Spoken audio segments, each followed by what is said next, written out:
चंद्रपूर जिल्ह्यातील शेवटच्या टोकावर असलेल्या जिवती तालुक्यात पावसामुळे पिकांचं अतोनात नुकसान झालं। या पार्श्वभूमीवर शेतकरी संघटनेच्या दीपक चटप यांच्यासह शेतकऱ्यांनी तालुका कार्यालयात धडक दिली।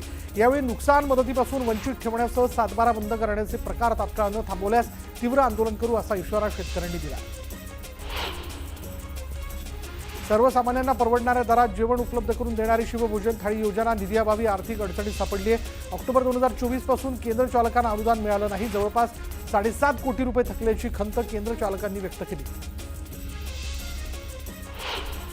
कोल्हापुरात चाललंय तरी काय असा सवाल उपस्थित झाला आहे। तळसंधेतील विद्यार्थ्यांच्या मारहाणीचं प्रकरण ताजे असतानाच आता पेठवड गाव जवळच्या तासगाव परिसरातील एका शाळेतील विद्यार्थ्यांचा व्हिडिओ व्हायरल झाला। बाथरूममध्ये 10 ते 12 विद्यार्थ्यांनी घुसून एका मुलाला लाथाबुक्क्यांनी मारहाण केली आणि त्यामुळे पुन्हा विद्यार्थ्यांच्या सुरक्षेचा प्रश्न ऐरणीवर आला। येवला नगर परिषदेने अतिक्रमण हटाव मोहीम सुरू केली आहे। जेसीबीने अनेक अतिक्रमण हटवण्यात आलेली आहेत आणि त्यामुळे व्यापारी दुकानदार नागरिकांनी नाराजी व्यक्त केली। गणेश उत्सवानंतर सातत्याने कोसळणाऱ्या पावसाने विश्रांती घेतली। रत्नागिरीतील शेतकऱ्यांनी भात कापणीच्या कामाला सुरुवात केली। यावर्षी पाऊस लांबल्यानं भात कापणीला उशिराने सुरुवात झाली। चोपड्यात सोयाबीन काढणीला सुरुवात झालेली आहे। सध्या मजुरांची कमतरता भासत असल्यामुळे शेतकरी मशीनच्या साहाय्याने सोयाबीनची काढणी करतायत। आता सोयाबीनला योग्य भाव मिळण्याची अपेक्षा शेतकऱ्यांनी व्यक्त केली आहे। पालघरच्या टेपा चापडामध्ये मूलभूत सोयीसुविधांचा बोजवारा उडाल्याचं पुन्हा एकदा उघड झालेलं आहे। रस्ता नसल्यानं वयोवृद्ध महिलेला चादरीच्या डोलीत घेऊन कुटुंबाने 1.5 किलोमीटर पायपीट केली आणि रुग्णालय गाठलं। या परिस्थितीकडे प्रशासन आणि लोकप्रतिनिधींनी दुर्लक्ष केलं।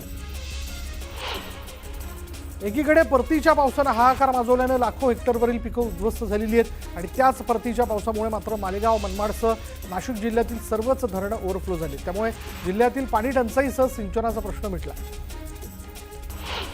धाराशिव नगर परिषदेच्या निवडणुकीत प्रारूप मतदार याद्यांमध्ये मोठा घोळ झाल्याची बाब समोर आल्यानंतर हे प्रकरण जिल्हाधिकारी कीर्तिकुमार पुजाल यांनी गांभीर्याने घेतलं। मुख्याधिकारी नीता अंधारे यांना कारणे दाखवा नोटीस बजावण्यात आली।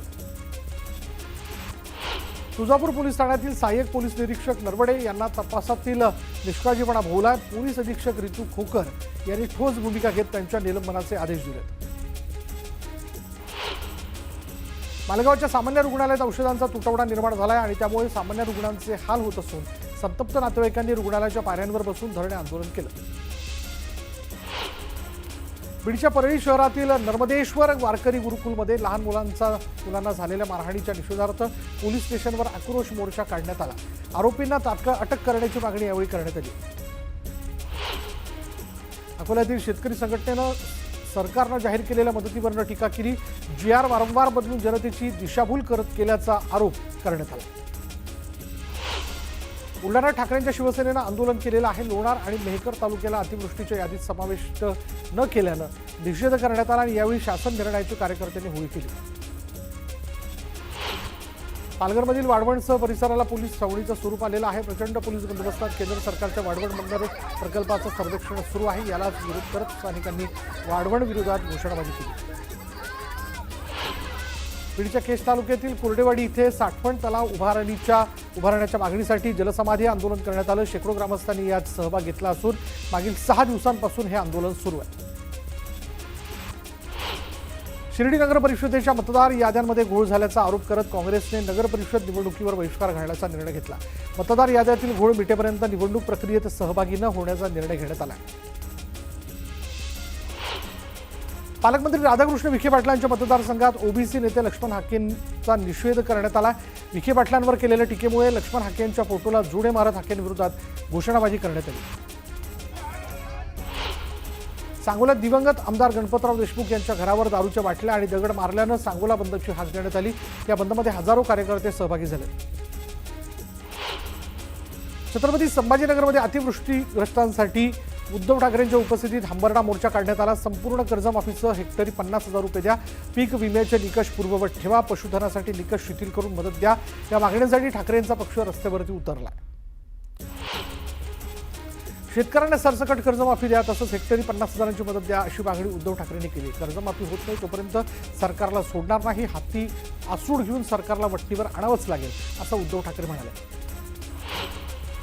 सर्वात मोठं पॅकेज नाही, सरकारने शेतकऱ्यांना सर्वात मोठी थाप मारली, शेतकऱ्यांच्या हाती टरबूज दिलं अशी टीका उद्धव ठाकरेंनी केली आहे. शेतकरी मेला तरी विम्याचे पैसे मिळणार नाहीत असे निकष आहेत असं ठाकरे म्हणाले.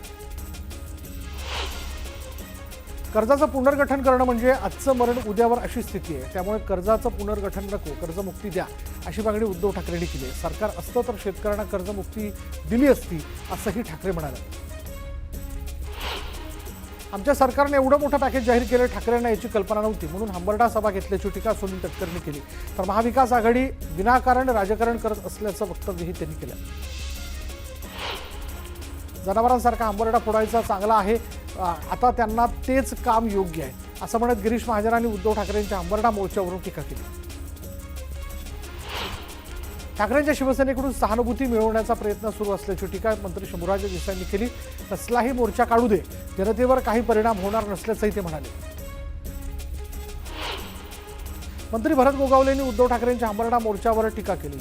शेतकऱ्यांना दिलेली मदतीची रक्कम पाहूनच ठाकरेंनी मोर्चा काढला, तर शेतकरी हंबरडा मोर्चाला जास्त महत्त्व देत नसल्याचंही ते म्हणाले.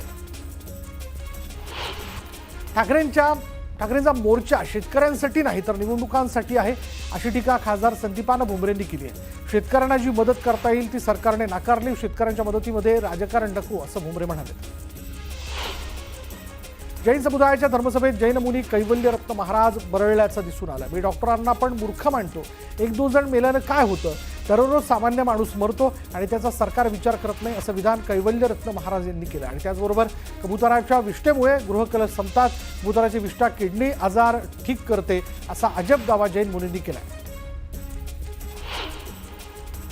जे सत्तेत बसलेत त्यांना साधू संतांनी बसवलं, आम्ही घरोघरी पोहोचलो आणि प्रचार केला, त्यानंतर देवेंद्र फडणवीस मुख्यमंत्री झाले, आम्ही साधू संत रस्त्यावर उतरू असा इशाराही स्वरूपानंदजी महाराज यांनी दिला. जैन मुनींकडून शांतिदूत जनकल्याण पार्टीची घोषणा करण्यात आली. आमची पार्टी महापालिका निवडणुका लढवणार, पालिका निवडणुकीत उमेदवार उभे करणार अशी घोषणा जैन मुनींनी केली आहे. आमचं चिन्ह कबूतर असणार असंही जैन मुनी म्हणाले. दिवाळीपर्यंत सरकारला अल्टिमेटम आहे, तोपर्यंत सरकारने ठोस निर्णय घ्यावा असा इशारा जैन मुनींकडून देण्यात आला आहे. दादरचा कबूतरखाना पुन्हा सुरू करा अशी मागणीही करण्यात आली. मंगलप्रभात लोढा कबुतरांसाठी लोढा कबूतर टॉवर उभं करतील असं म्हणत हर्षवर्धन सपकाळ यांनी मंगलप्रभात लोढांवर टीका केली. तर जैन मुनींच्या निवडणूक लढवण्याच्या निर्णयाचं त्यांनी स्वागत केलं. मंडणगड न्यायालयाच्या नवीन इमारतीच्या उद्घाटन निमंत्रण पत्रिकेतून खासदार सुनील तटकरेंचं नाव गायब आहे. सरन्यायाधीश भूषण गवई यांच्या हस्ते या नवीन इमारतीचं उद्घाटन पार पडणार असून स्थानिक खासदार आणि उपमुख्यमंत्री अजित पवारांचं नाव निमंत्रण पत्रिकेत नसल्यानं चर्चांना उधाण आलं. आगामी निवडणुका महायुती म्हणून लढणार असल्याची माहिती दादा भुसेंनी दिलेली आहे. एकनाथ शिंदेंनी दिलेल्या आदेशानुसार आम्ही निवडणूक लढणार असल्याचंही भुसे म्हणाले. संग्राम जगतापांच्या वादग्रस्त विधानावरून अजित पवारांनी संताप व्यक्त केला. असं वक्तव्य करणं अतिशय चुकीचं आहे. आम्ही त्यांना कारणे दाखवा नोटीस पाठवणार आहोत.